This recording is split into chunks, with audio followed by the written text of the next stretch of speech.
Esperemos que tengamos Ya está iniciando. mayores. Bienvenido a su televisor. Como siempre nos hace favor de acompañarnos la doctora Contreras, Sandra Contreras López, doctora en Derecho, y pues va a tratar otros temas pertinentes al derecho civil que hemos venido tratando en este canal con mucha asiduidad. Doctora, sea bienvenida. ¿Sobre qué tema nos va a hablar la doctora? Nos va a hacer favor de hablar. Muchísimas gracias. Doctor, buenas tardes. Gracias por la invitación. De nueva cuenta, me da gusto estar aquí con usted y con sus gentiles escuchas. El tema de hoy es otra fuente obligacional, el hecho ilícito, que el legislador de 28 eh, hizo la sistematización de todas estas fuentes obligacionales y el hecho ilícito finalmente dará lugar a la responsabilidad civil subjetiva, hoy en día regulada en nuestros códigos civiles federal y local de la Ciudad de México y en una gran mayoría como responsabilidad contractual cuando se violenta o se incumple en contrato y responsabilidad extracontractual cuando no se trata de un contrato. Por ejemplo, cuando se violenta un deber jurídico en sentido estricto como el de dar alimentos, entonces el legislador lo refiere como responsabilidad civil extracontractual. Y ahí está estas dos expresiones respecto a la responsabilidad civil por hecho ilícito están por única ocasión, porque es la única disposición que se le califica así, en el artículo 1916, en donde se regula el daño moral. Entonces ahí se tiene esta clasificación, pero el maestro Gutiérrez y González, haciendo una sistematización, un trabajo sistemático, primero sistematizó los supuestos de hecho ilícito. Entonces es tan ilícito violentar un contrato como violentar un deber jurídico. Por ello, el título que le dio, la denominación que yo también coincido con ella, es la de responsabilidad civil subjetiva por hecho ilícito.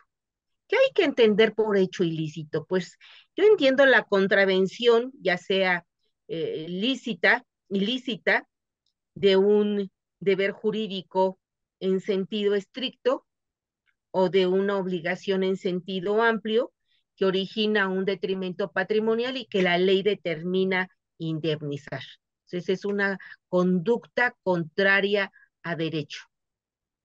Y esta ilicitud pues dará lugar pues también a lo que es la conducta humana eh, culposa, que es aquella conducta eh, humana consciente e intencional o inconsciente por negligencia que causa un detrimento patrimonial, daño y o perjuicio, ya sea en el ámbito patrimonial, económico o moral, y que el derecho considera como fuente de responsabilidad civil. Entonces ahí tenemos lo que es el hecho ilícito y lo que es la conducta culposa. Y vuelvo a insistir, culposa por intención o culposa por negligencia.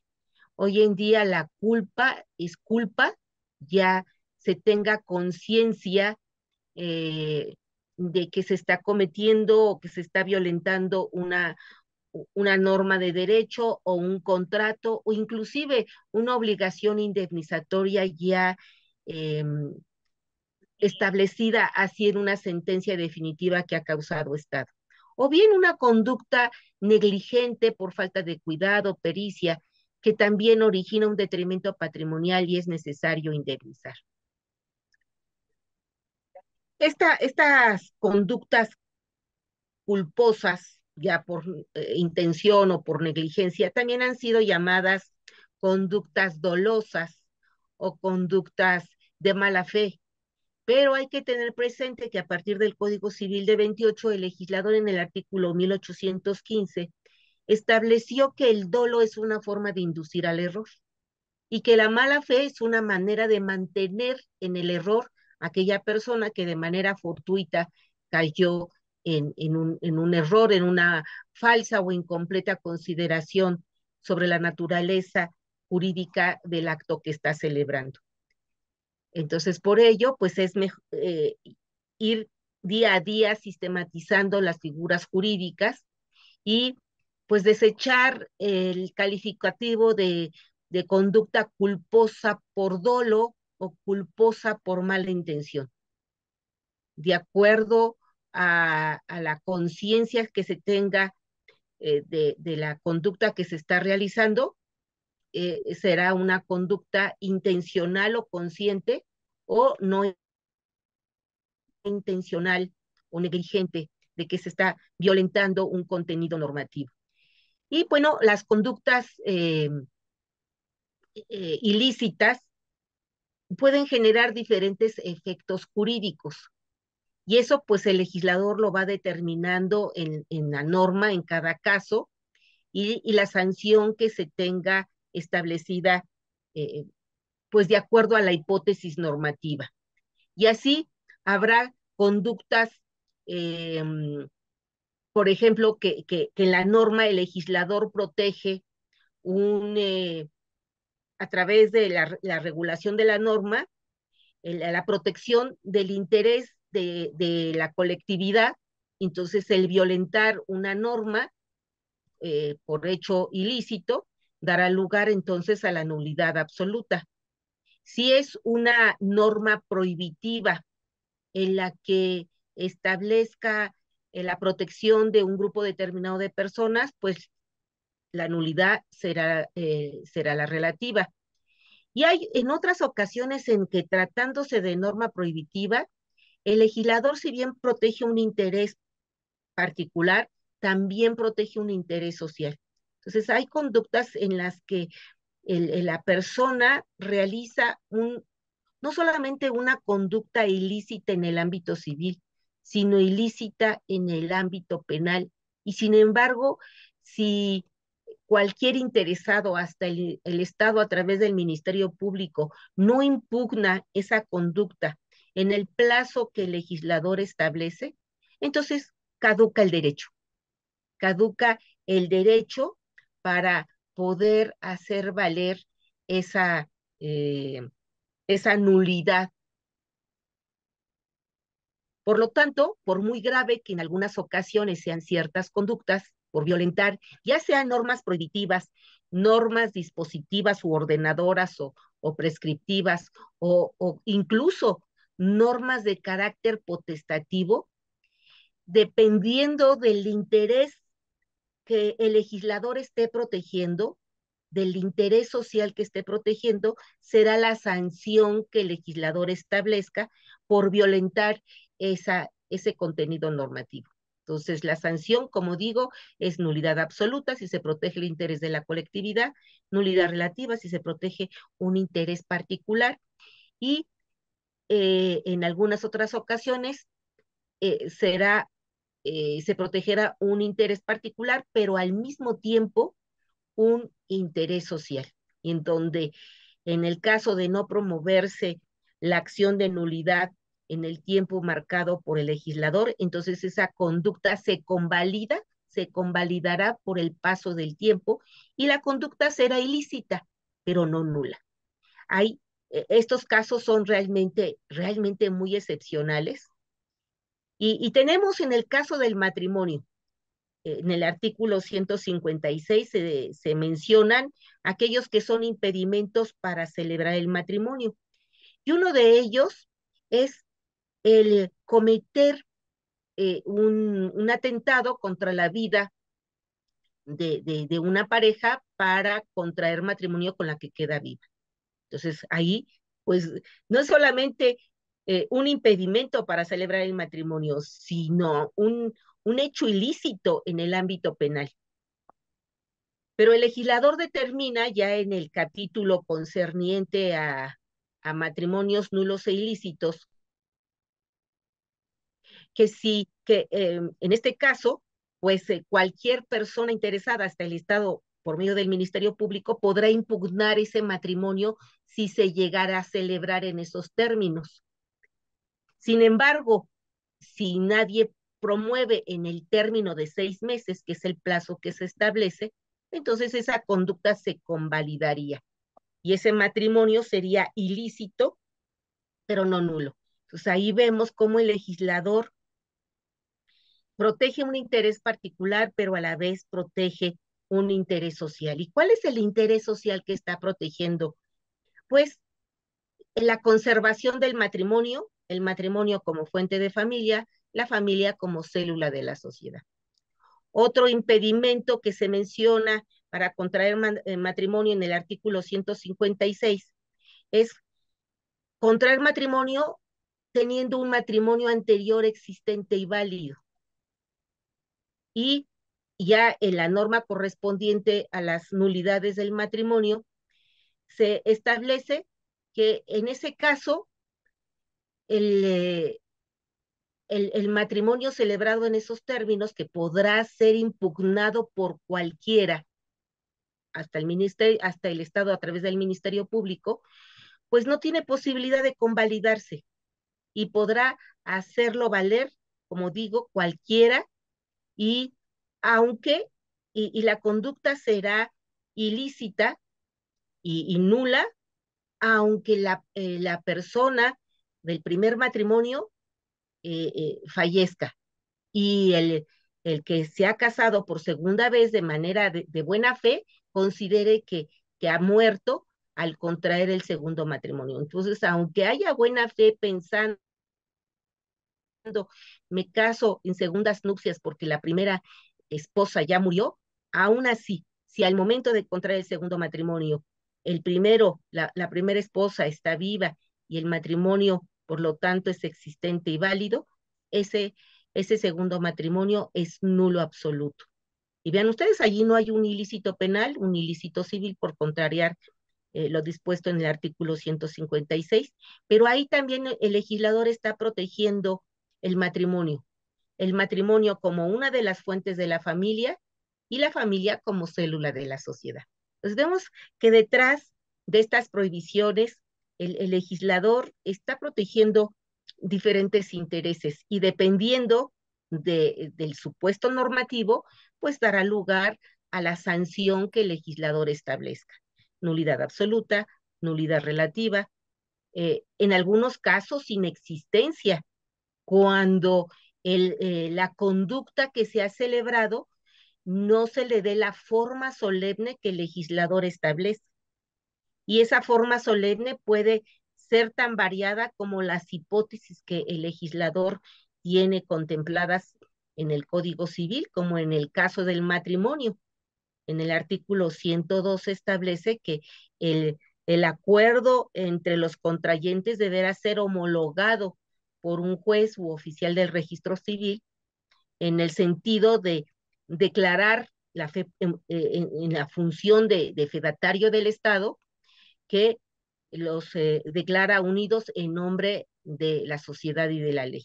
Entonces, allí en este caso, esa forma solemne es la declaración del juez del registro civil. En otros casos, como en el mutuo subrogatorio regulado en el artículo 2059 del Código Civil Federal, pues será eh, plasmar en un documento que le llaman legítimo, auténtico, pues que se presta al deudor para que con esa cantidad le pague a su acreedor.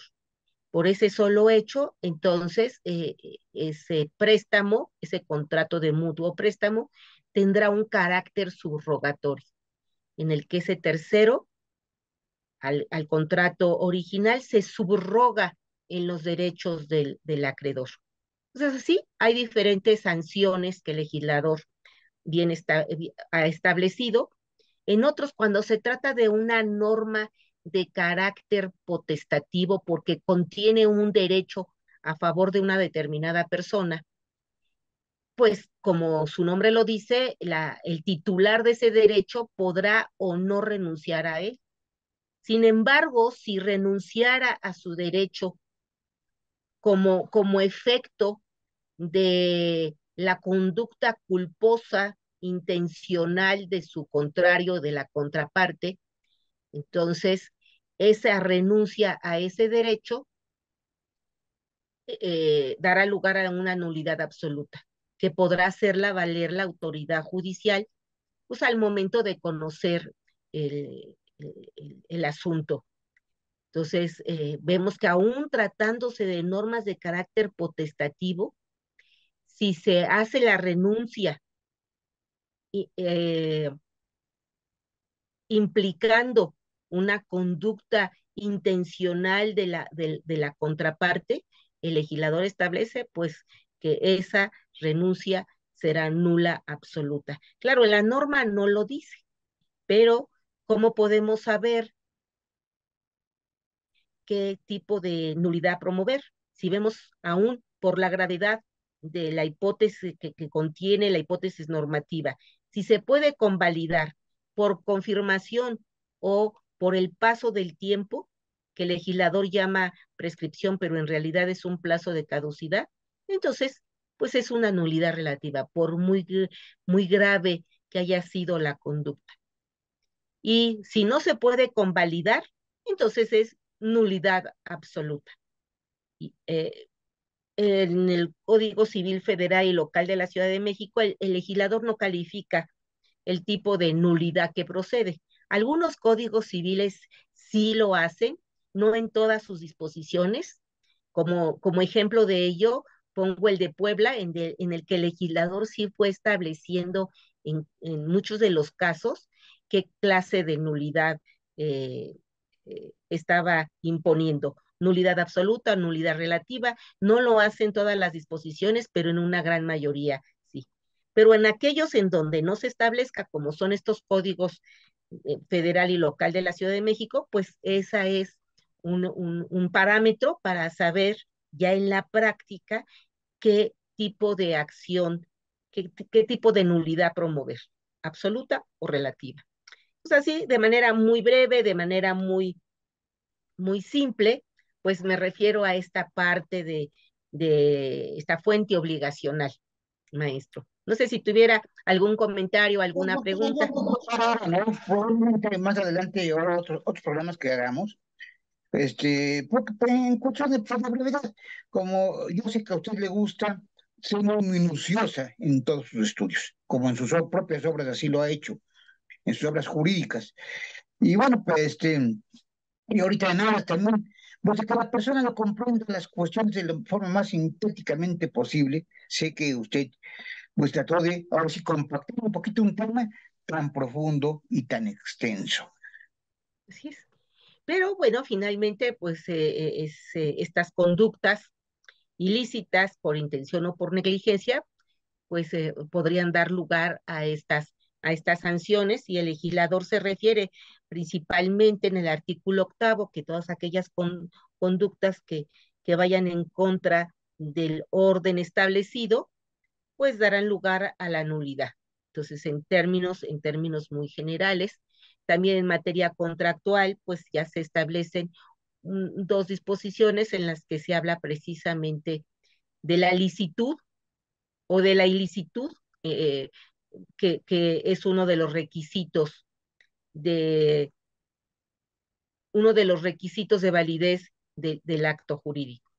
Doctora, bueno, yo me gustaría preguntar, digo, para los escuchas, sobre todo estudiantes de Derecho, este, digo, pues, brevemente, porque, por el tiempo. Por ejemplo, aquí, ¿qué pasaría? ¿Romperían ciertos aspectos con el principio dispositivo? Mm, no le entendí la pregunta, doctor, si me hace favor de... Sobre el principio dispositivo no rompe, y para nada, no cabe esa posibilidad de que rompa en cuestiones civiles. No, ¿en qué sentido usted lo dice? Bueno, en el sentido de que de la nulidad, si alguien no convalida esta conducta y no la convalida por sí, y ya no hay posibilidad de convalidar la conducta, rompería ahí un cierto principio dispositivo que no diga nada a la persona, simplemente ya no dijo nada, porque no No, quiso. pues, no, pues si la persona no lo convalida y es una nulidad relativa, entonces pues procederá si la otra persona no hace valer la nulidad y la otra no convalida, de manera, como le dicen, por confirmación, realizando la conducta, entonces, pues, en principio, pues estaría convalidando por el paso del tiempo al no promover. Pero, ¿verdad? por ejemplo, hay ciertos actos jurídicos, pensemos en la falta de forma, Ujú. y el documento necesita una forma por escritura pública, porque se trata de la transmisión de la propiedad de un bien inmueble y no se promueve la nulidad relativa por la falta de documento, pero tampoco se le da la forma y ahí no se podría pensar que se convalida por el paso del tiempo. ¿Por qué? Porque para los efectos de la validez es suficiente con que exista la expresión de voluntad, se plasme en una escritura pública. Si no se plasma en la escritura pública, pues por más que haya voluntad, el No hay contrato nada, no hay existe, trato. pero estará afectado de nulidad, afectado. Y para producir efectos jurídicos, pues además, si no consta en escritura pública y menos se inscribe en el registro público de la propiedad, pues además de estar afectado de nulidad, pues tampoco producirá efectos con relación a terceros. Entonces ahí muchas personas vemos que era una práctica por falta de conocimientos, a veces por falta de dinero, Mm. pues no protocolizar sus contratos privados o no acudir ante el notario público para celebrar sus contratos y, y, y, y esto pues muchas veces por falta de liquidez. Entonces pues hacían su contrato privado y pues hasta ahí existe, pero estará afectado de validez y para cuando quieran transmitirlo a otro, ahí va a estar el problema, porque no se convalida por el paso del tiempo, solo se convalida a través de darle la forma que el legislador tiene establecido Nada, como para nada. que tenga plena validez y teniendo plena validez pueda inscribirse en el registro público de la propiedad, que viene a ser realmente un requisito de eficacia esa inscripción. Por ejemplo, Entonces, bueno, menor y gente con alguna incapacidad, eso nunca se convalida, ¿verdad? la capacidad sí, Pero la eh, incapacidad permanente, póngale, que ya no, ese ya no, no se convalidaría nunca, o la se, cual, el perdón, menor de edad no se convalida, o sí se convalida. los menores de edad, Ujú. bueno, en el caso de los menores de edad hay sus excepciones. Hoy en día se tienen previstas varias excepciones al principio de la incapacidad por minoría Ujú. y vemos que aquel menor de edad de 18 pero mayor de 16 puede otorgar testamento. Puede inclusive reconocer a un descendiente suyo, puede ser designado eh, heredero, legatario, bueno, eso desde el momento en que está concedido. Inclusive hoy en día puede expedirse a su favor un plástico para que él en ese plástico reciba los alimentos de parte del deudor alimentario, que sea de manera directa, que él pueda disponer de de esa pensión alimenticia de manera directa y no a través de una progenitora, por ejemplo. Entonces, fíjese, puede otorgar testamento, reconocer descendiente, inclusive designar un tutor cautelar. Entonces, son excepciones al principio de la incapacidad por minoría de edad. Hay diversas excepciones. Bueno, sí, el problema de las excepciones, doctora. Y Es pues, un tema muy controvertido y ahorita muy interesante el tema de la incapacidad. Así es que, bueno, la nulidad se puede originar pues, por la falta de cualquiera de los requisitos mencionados por el legislador en el artículo 1795. La falta de forma prevista por el legislador para cada uno de los actos que correspondan, la falta de capacidad de la voluntad o de voluntades cuando se trata de un acto bilateral, el objeto, motivo o fin ilícito en un contrato, o bien que la voluntad o las voluntades esté viciada por alguno de los vicios contemplados por el legislador y dependiendo también de la entidad federativa de que se trate. Entonces todos ellos originarían una nulidad. El legislador en el artículo 2228 establece qué hipótesis da lugar a la nulidad relativa. Y en ese artículo no está contemplado, por ejemplo, el objeto, motivo, fin ilícito. Para este efecto lo refiere en el artículo 2225, en el que dice que cuando hay un objeto, motivo, fin ilícito, una condición ilícita, entonces podrá dar lugar a una nulidad absoluta, a una nulidad relativa, dependiendo de la gravedad del ilícito, que es a lo que me referí al principio. Bueno, muchísimas gracias, doctora. De verdad le agradecemos mucho y seguiremos con estos temas posteriormente si usted no tiene inconveniente. Claro que sí, doctor, con mucho gusto. Tomás, Gracias por la invitación. y ya nos vemos la próxima semana. Me parece muy bien, Hasta doctor. luego, gracias. Hasta luego, doctor. Hasta luego.